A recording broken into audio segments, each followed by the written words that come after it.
Au micro d'Apolline de Malherbe sur BFM TV, la présidente de l'Assemblée nationale a rappelé sa volonté de voir le texte législatif sur la fin de vie réexaminé d'ici la fin 2024. Il faut y aller. Yaël Braun-Pivet a affirmé, ce mardi 24 septembre sur le plateau de BFM TV. Souhaiter que le texte sur la fin de vie soit réexaminé avant la fin de l'année à l'Assemblée. Alors que l'examen du projet de loi s'était interrompu juste avant le vote à quelques jours de la dissolution. Si est un texte qui est attendu par les Français et donc je souhaite qu'il soit réexaminé à l'Assemblée nationale avant la fin de l'année. Nous sommes prêts, le texte est prêt et donc il faut y aller, a-t-elle déclaré.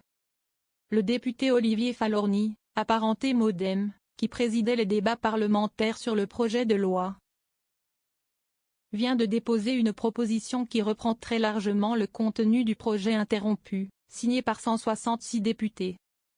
Plusieurs ministres opposés au texte. Mais plusieurs membres du gouvernement issus de LR se sont montrés fermement opposés au texte.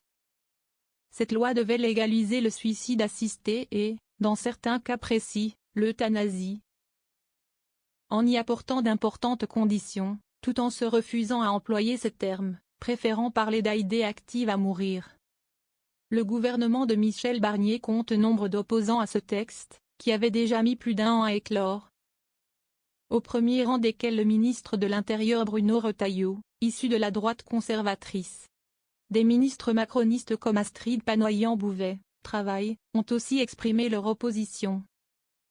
Bien que l'évolution de la loi sur le sujet ait longtemps été une promesse d'Emmanuel Macron, d'autres membres du gouvernement y sont en revanche favorables. Comme la ministre de la Santé Geneviève Darrieussecq pour qui les parlementaires doivent terminer le travail.